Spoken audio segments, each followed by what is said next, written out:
Hello, everyone. I am excited to talk to you today about swim form and stroke technique. And we are going to be talking about the concept of balance, rhythm, and timing in your stroke, which is often an area that is overlooked, but very critical to being able to swim fast and efficient. So let's talk about what that means in terms of balance and timing and rhythm. It really has to do with this concept of the kinetic chain. And the kinetic chain really focuses in on how the feet, the ankles, hips, legs, core, upper back, shoulders, arms all interact together in order to create an efficient and effective swim technique. And today's talk really is going to focus on three elements of that, which is the shoulder rotation, hip rotation, and the kick, and how those all interact with each other.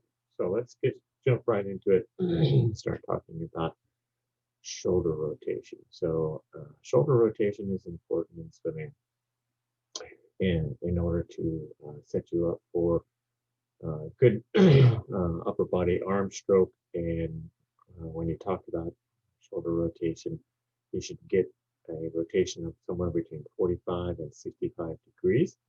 And somewhere within that range, you'll find an optimal level that works for you and your body mechanics. And really, when you are rotating within those parameters, you set yourself up for a good recovery. Um, the opposite shoulder drive is also very effective, and the rotating shoulder arm creates good arm extension at the entry point. Okay, so there are two common problems that occur with shoulder rotation. One is under rotation, which is less common, versus over rotation, which is a more common issue. And when you talk about over rotation, really there are three things that kind of create issues around that problem. One is that it extends your breathing time, so the whole cycle through which you go through rotation, recovery, and arm entry into the water gets extended, and just creating a timing issue with your stroke. There's a lower stroke rate because of this whole process that you have to go through, and you wind up sometimes having a wide kick because of this over rotation, which creates a lot of drag. And so obviously this is an issue we want to avoid, and I'll talk about ways to deal with this issue here in a minute.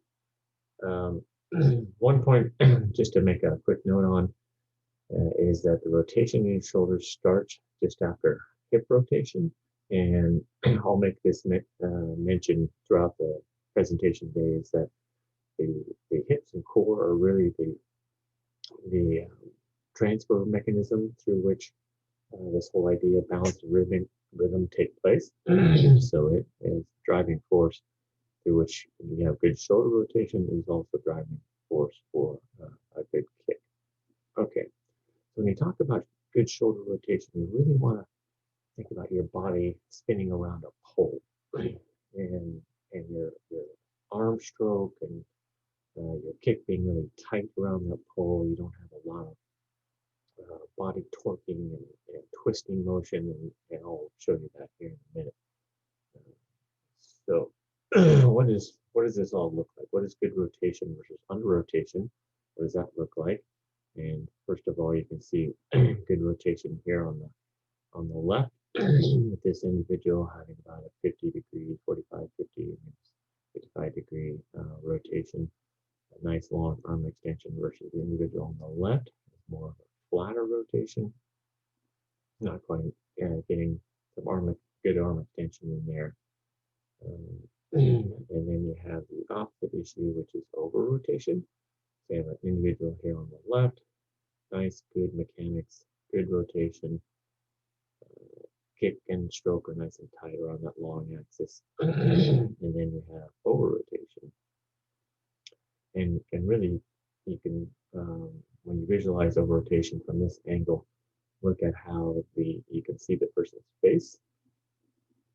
And anytime you can see the person's face in this angle, and their shoulders are almost at 90 degrees, the sure sign of over rotation.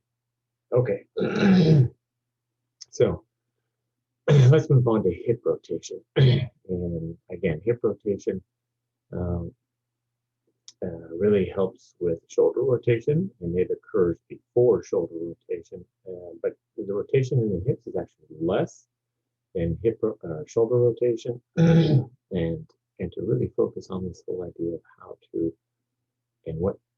improve hip rotation and what that means to have good hip rotation is that you want to focus on getting a rotation around the long axis of your body.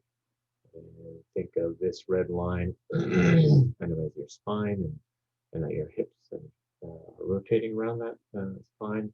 And to help you do that, one of the elements I talk about a lot with my swimmers is stiffening your posture in your glutes.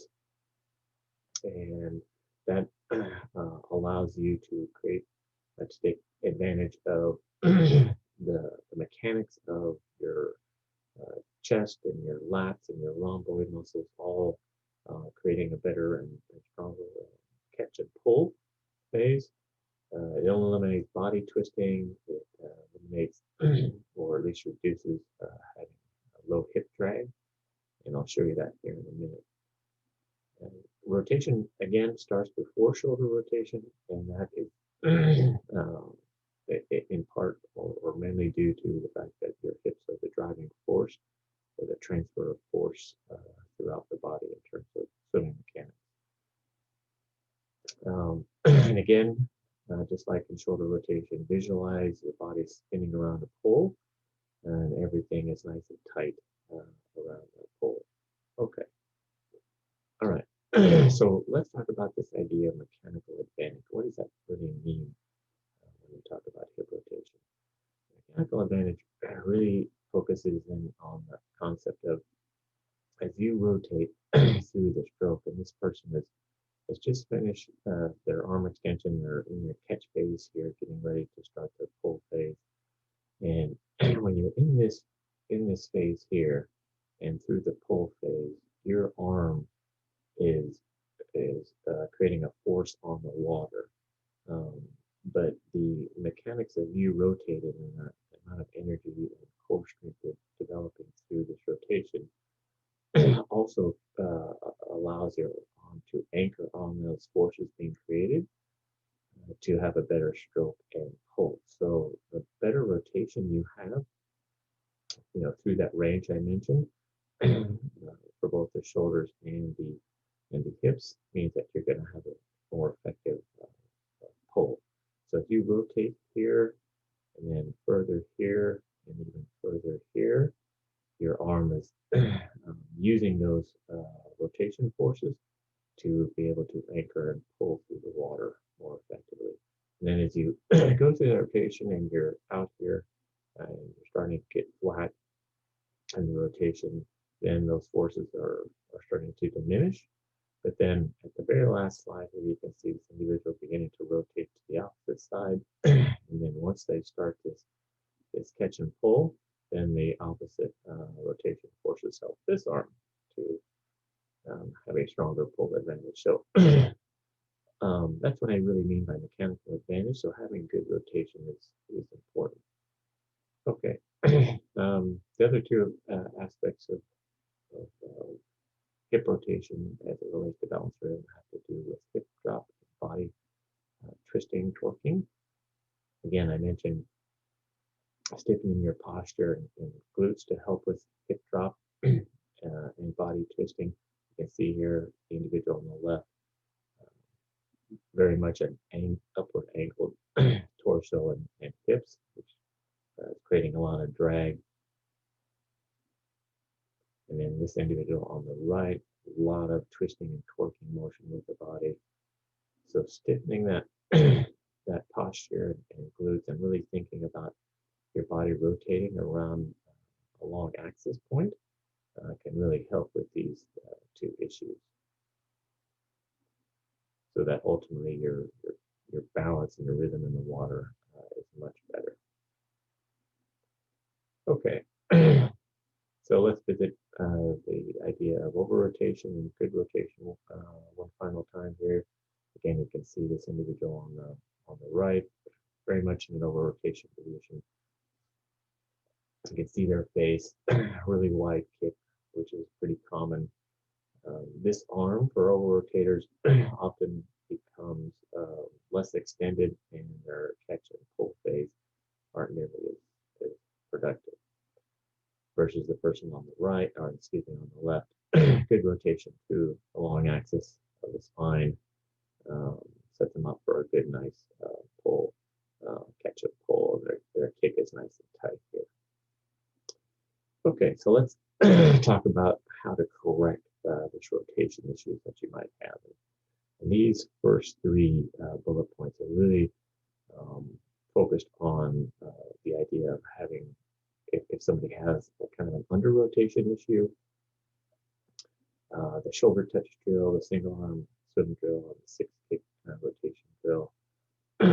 So all these are designed to help you work on your core, transfer of energy from side to side, especially if you have an under rotation issue. And then the 2-beat kick, really, I'll get into that in a minute. That's more of a helps with your timing, and I'll explain that in future slides here. Shoulder flexibility also very important for any of this issues with rotation.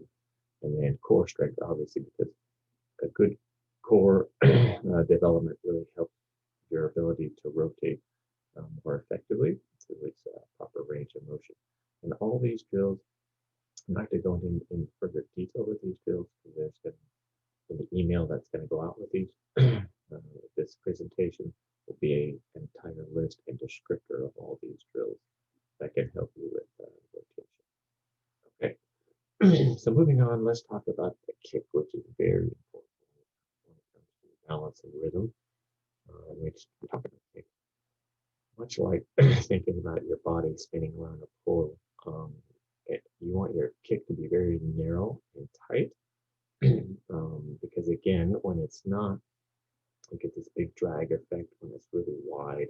And so that narrow and tight kick really have to do with keeping it rhythmical.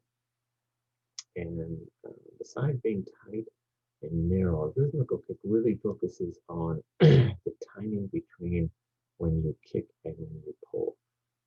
So, excuse me, I mentioned earlier that when you rotate, those rotating forces in your torso create an anchor point around which you can create a better strong pull in your stroke phase. And the same is true of your kick. So when you kick, typically you will kick, and the forces of the downward phase of the kick will be done right before the opposite arm pulls, and that helps again with those anchoring, and that anchoring again helps with more productive pulling force. So this rhythmical kick, besides doing that, also helps with improving your arm extension, better hip rotation when you have a good rhythmical kick. And one of the ways in which you can help improve that timing and creating that anchor point is to do a 2-beat kick.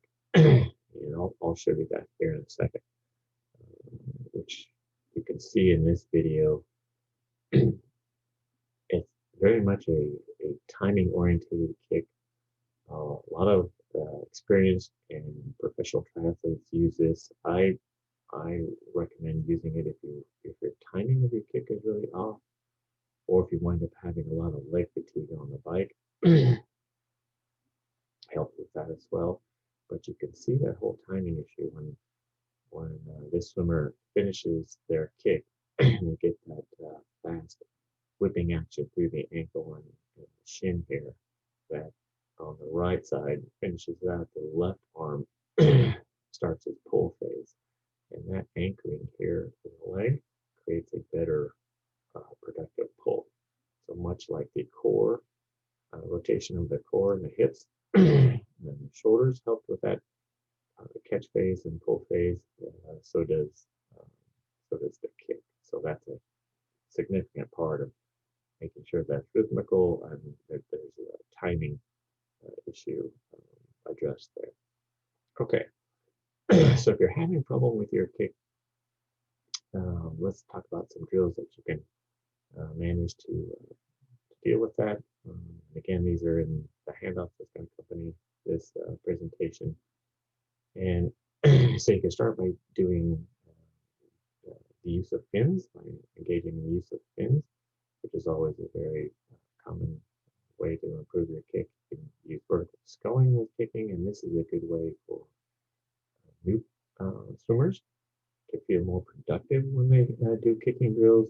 Oftentimes, when you try to do kicking drills that are going back and forth down the pool, you might wind up having some really some motivational issues. They don't feel like you're going anywhere. But when you do vertical sculling, where you're sculling, keeping yourself afloat while you're mimicking the kicking motion of freestyle swimming, then you can feel like you're getting more productive work out of that. You can also do a 4 kick or a 6 feet kick plus a stroke, and you can do that either with the board or without, on the stomach or on the side. So this person is doing that drill on their side with the board. So any combination of those can help with improving the kicking.